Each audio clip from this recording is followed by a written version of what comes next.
Meski sempat terpengaruh dengan dibatalkannya sejumlah turnamen offline, namun geliat elektronik sport atau e-sport di masa pandemi COVID-19 tetap menunjukkan perkembangan yang positif, termasuk di Indonesia. Kementerian Pariwisata dan Ekonomi Kreatif menyebutkan per April 2020 kondisi pandemi menyebabkan traffic internet khusus untuk layanan game online meningkat mencapai 61%.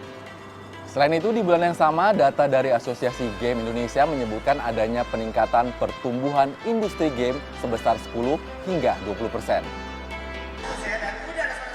Sebagai olahraga berbasis teknologi daring, penyelenggaraan turnamen atau kompetisi e-sport sangat memungkinkan untuk digelar tanpa bertemu langsung secara fisik. Penonton juga masih bisa menyaksikan turnamen yang berlangsung secara real-time lewat beragam platform media digital. Alhasil, di tengah pandemi COVID-19, turnamen e-sport di Indonesia tetap berlangsung marak. Dalam satu bulan bisa ada 2-3 yang turnamen official, itu Mobile Legends sendiri. Tapi dari setiap, di Mobile Legends kita punya yang namanya e-project. E-project itu maksudnya kita membuka turnamen, akses turnamen bagi para komunitas, karena kita tahu komunitas gamer di Indonesia juga besar sekali. Jadi setiap bulan aja tuh saya bisa bilang sekitar 50-70 turnamen request ke kita.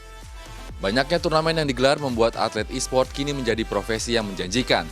Tak hanya soal materi, kesempatan untuk membela tim merah putih juga terbuka lebar sejak e-sport menjadi cabang olahraga yang resmi dipertandingkan di SEA Games Manila 2019 lalu. Perkembangan yang membuat pembibitan dan pembinaan atlet muda e-sport Indonesia menjadi hal yang harus diperhatikan.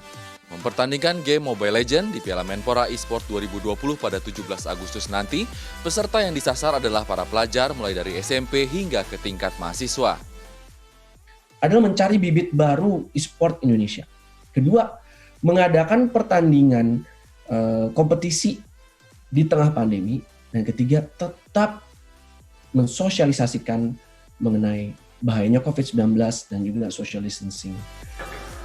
Dengan kondisi pandemi COVID-19 yang belum mereda, menggelar turnamen offline yang mengundang ribuan penonton memang belum memungkinkan. Namun setidaknya adanya turnamen secara online membuat para atlet dan tim e-sport yang ada tetap dapat mengasah kemampuannya. Ciri-ciri offline-nya itu masih yang kita kangen sih, karena kayak pas kemarin itu di tenis indoor ada lebih dari 10.000 orang yang datang untuk mensupport kita dan lawannya kita pas di grand final dan lain-lain itu yang sebenarnya spirit dari olahraga itu sih sebenarnya yang kita cari. Sebagai cabang olahraga yang tergolong baru, adanya turnamen-turnamen besar seperti Piala Presiden dan Piala Menpora merupakan salah satu bentuk dukungan dari pemerintah. Karena bukan tidak mungkin dari e-sport akan lahir atlet-atlet baru yang dapat mengharumkan nama Indonesia di dunia internasional. Erlangga Wisnuaji, Himawan Amri, Jakarta.